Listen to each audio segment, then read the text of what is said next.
കള്ളവുമില്ല, ചതിയുമില്ല, എള്ളോളമില്ല, ഒളിവചനം. അങ്ങനെ ഒരു കാലമുണ്ടായിരുന്നു. എന്നാൽ സീറോ മലബാർ സഭയെ സംബന്ധിച്ചിടത്തോളം കള്ളങ്ങളുടെയും ചതിയുടെയും ഒളിവചനങ്ങളുടെയും ഒരു സമ്പൽ സമൃദ്ധമായ കാലഘട്ടമാണിത്. പ്രിയമുള്ളവരെ, ഇന്നലെ 2025 ജൂൺ 5-ാം തീയതി എറണാകുളം അങ്കമാലി അതിരൂപതയിൽ മേജർ ആർച്ച് ബിഷപ്പും മേജർ ആർച്ച് ബിഷപ്പിൻ്റെ വികാരിയും ചേർന്ന് അവിടെ വൈദിക സമിതിയെ വിളിച്ചുകൂട്ടുകയുണ്ടായി. കാരണം എന്തെന്നല്ലേ, നാളുകളായിട്ട് നടക്കുന്ന കുർബാന തർക്ക വിഷയം അത് സമവായത്തിലൂടെ പരിഹരിക്കേണ്ടതിനാണ്. എന്താണ് സമവായം? ഒരു കുർബാന അങ്ങോട്ട് തിരിഞ്ഞും ബാക്കി കുർബാന ഇങ്ങോട്ട് തിരിഞ്ഞും, ഒരടുപ്പിൽ രണ്ട് കലം.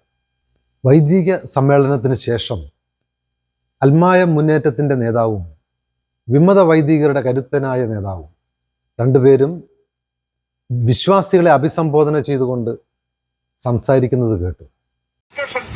പുറത്ത് പരസ്യമായി പറയാൻ പാടുള്ളതല്ല. അങ്ങനെ പറഞ്ഞാൽ ഇവർക്കെതിരെ കാനോനിക നടപടികൾ ഉണ്ടാകും. അപ്പൊ അതുകൊണ്ട് എന്തായി എന്ന് വീണ്ടും ചോദിക്കണ്ട. എല്ലാ പ്രശ്നങ്ങൾക്കും പരിഹാരം ഉണ്ടാകുമെന്ന് പറഞ്ഞാൽ വളരെ പോസിറ്റീവ് ആണെന്ന് പറഞ്ഞാൽ അതിനകത്ത് എല്ലാം ഉണ്ട്. അതാണ് നമ്മൾ മനസ്സിലാക്കേണ്ട കാര്യം. മനസ്സിലായോ? അപ്പൊ അതിനകത്ത് ഊരിയ ഉണ്ടോ എന്ന് ചോദിക്കണ്ട. ഊരിയ ഒന്നാമത്തെ പ്രശ്നമാണ്. മനസ്സിലായോ? അടുത്തത് നവവൈദികർക്ക് കുർബാന ചെല്ലാൻ പറ്റുമോ എന്ന് ചോദിക്കണ്ട. അത് നമ്മുടെ പ്രശ്നമാണ്. അപ്പൊ വൈദികർക്കെതിരെയുള്ള നടപടികളുടെ കാര്യം ചോദിക്കണ്ട. അത് നമ്മുടെ പ്രശ്നമാണ്. എല്ലാത്തിനും പരിഹാരം ജൂലൈ 3 ഉണ്ടാകും. അപ്പോൾ എന്തായാലും ഈ ഒരു വൈദിക സമിതി യോഗം വളരെ പോസിറ്റീവായിട്ടുള്ള ലക്ഷണങ്ങളാണ് കാണിച്ചിട്ടുള്ളത്. കാരണം നമ്മള് ഇന്ന പ്രശ്നം തീരുമെന്നല്ല, നമുക്ക് ഒത്തിരി പ്രശ്നങ്ങളുണ്ട്.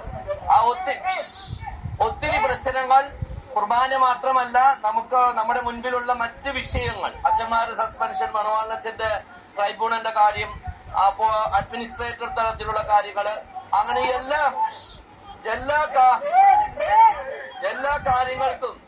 എല്ലാ കാര്യങ്ങൾക്കും ഒരു പോസിറ്റീവായിട്ടുള്ളത് ഉണ്ടാവും.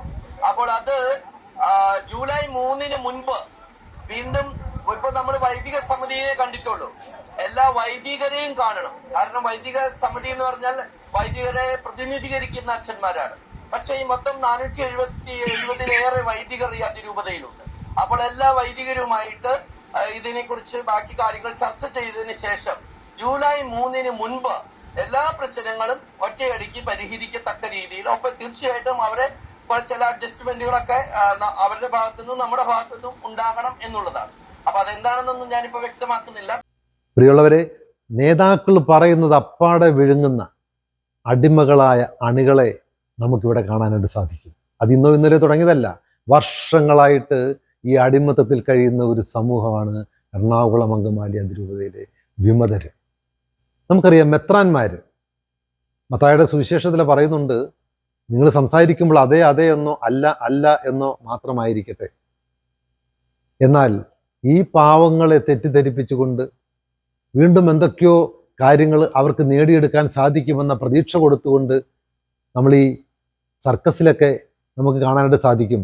ഒരു പെൺകുട്ടി പഴവും പിടിച്ചുകൊണ്ട് ഹിപ്പോപ്പൊട്ടാമസിനെ ഇങ്ങനെ നടത്തിക്കൊണ്ട് പോകുന്നത് കാണാനായിട്ട് പറ്റും.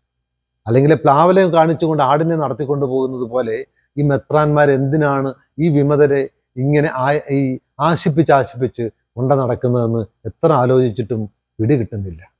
ഉള്ള കാര്യം ഉള്ളതുപോലെ പറഞ്ഞിട്ട് കാര്യങ്ങൾക്കൊരു തീരുമാനമുണ്ടാക്കേണ്ട കാലം അതിക്രമിച്ചിരിക്കുകയാണ്. മേജർ ആർച്ച് ബിഷപ്പാണെങ്കിലും മേജർ ആർച്ച് ബിഷപ്പിൻ്റെ വികാരിയാണെങ്കിലും ഇന്നലെ എറണാകുളം അങ്കമാലി അതിരൂപതയുടെ ആസ്ഥാനത്ത് തടിച്ചുകൂടിയ ദൈവജനത്തെ, അവരിലെ നേതാക്കന്മാരെ പോലീസിൻ്റെ കസ്റ്റഡിയിലേക്ക് വിട്ടുകൊടുത്ത നടപടി ഒരിക്കലും അംഗീകരിക്കാവുന്നതല്ല. കാരണം അവരവിടെ തടിച്ചുകൂടിയത് ഈ സഭയുടെ സ്വത്തിൽ ഞങ്ങൾക്ക് അവകാശം വേണമെന്ന് പറയാനല്ല, ഞങ്ങൾക്കും അതിൽ കുറെ അടിച്ചു മാറ്റണമെന്ന് പറയാൻ വേണ്ടിയിട്ടല്ല, ഈ സഭയുടെ അധികാരങ്ങൾ ഞങ്ങൾക്കും കൂടി വേണം എന്നൊന്നും പറയാനല്ല അവർ വന്നത് ഈ പരിശുദ്ധ സഭയിലൂടെ ദൈവം അവർക്ക് ദാനമായിട്ട് നൽകിയ പരിശുദ്ധ കൂദാശകൾ അതിൽ മായം ചേർക്കാതെ അവർക്ക് സ്വീകരിക്കുവാനുള്ള അവകാശത്തെക്കുറിച്ച് പറയുവാനാണ്. മേജർ ആർച്ച് ബിഷപ്പും മേജർ ആർച്ച് ബിഷപ്പിൻ്റെ വികാരിയും ഇടയ്ക്കിടയ്ക്ക് പറഞ്ഞുകൊണ്ടിരിക്കുന്ന സ്നേഹത്തിൻ്റെയും കെട്ടിപ്പിടുത്തത്തിൻ്റെയും വലിയ അനുഭവം ഇന്നലെ സഭയെ സ്നേഹിക്കുന്ന ദൈവജനം അനുഭവിക്കുക തന്നെ ചെയ്തു.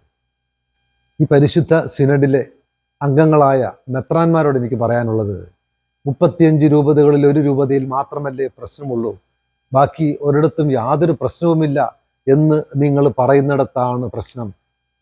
നിങ്ങളൊന്ന് മനസ്സിലാക്കണം, ഈ സമവായത്തിൻ്റെയും ചേർത്ത് നിർത്തലിൻ്റെയും ഒക്കെ പരിണിത ഫലം 35 രൂപതകളെയും ഛിന്ന ഭിന്നമാക്കുവാനായിട്ട് ശേഷിയുള്ള കരുത്തുള്ള ഒരു ആറ്റം ബോംബാണെന്ന് നിങ്ങൾ മനസ്സിലാക്കിയാൽ നന്ന്. പ്രിയ ദൈവജനമേ, major arch bishop emeritus cardinal George Alencherry അദ്ദേഹം സ്ഥാനത്യാഗം ചെയ്തത് ചതിയിലൂടെയും വഞ്ചനയിലൂടെയും ഭീഷണിയിലൂടെയും കള്ളക്കേസിലൂടെയുമാണ് എന്ന് നമുക്കറിയാവുന്ന കാര്യമാണ്. ഒരു മേജർ ആർച്ച് ബിഷപ്പിന്റെ കാലഘട്ടത്തിൽ അദ്ദേഹം ചെയ്തു വെച്ച കാര്യങ്ങൾ അതിന് ഘടകവിരുദ്ധമായിട്ട് അടുത്ത മേജർ ആർച്ച് ബിഷപ്പ് ചെയ്താൽ ക്രിസ്തുവിന്റെ 2ാം വരവിൽ ഈ സഭയുടെ ഭൂമുഖത്ത് കാണത്തില്ല. 35 രൂപതകളിൽ നിന്നുമുള്ള പരമാവധി ആടുകളെ മോഷ്ടിച്ച് മറ്റൊരു പാളയത്തിൽ കൊണ്ടുചെന്ന് കെട്ടുന്നിടം വരെയും ഈ മേജർ ആർച്ച് ബിഷപ്പിന്റെ വികാരിയുടെയും സ്നേഹവും പ്രകടനങ്ങളും ചേർത്ത് നിർത്തലുകളും തുടർന്നുകൊണ്ടേയിരിക്കും. എന്നാൽ ഇന്നലെ പ്രതീക്ഷയുടെ പൊൻകിരണങ്ങൾ എറണാകുളം അങ്കമാലി അതിരൂപതയുടെ ആസ്ഥാനത്ത് നമുക്ക് കാണുവാനായിട്ട് സാധിച്ചു. ചങ്കുറപ്പോടെ നെഞ്ചു വിരിച്ചു നിന്ന നസ്രാണി മക്കള് ഈ സഭയെ തകർക്കുവാനായിട്ട് ഞങ്ങൾ അനുവദിക്കത്തില്ലെന്നുള്ള ഉറച്ച തീരുമാനവുമായി അവർ തിരിച്ചു പോയിരിക്കുകയാണ്.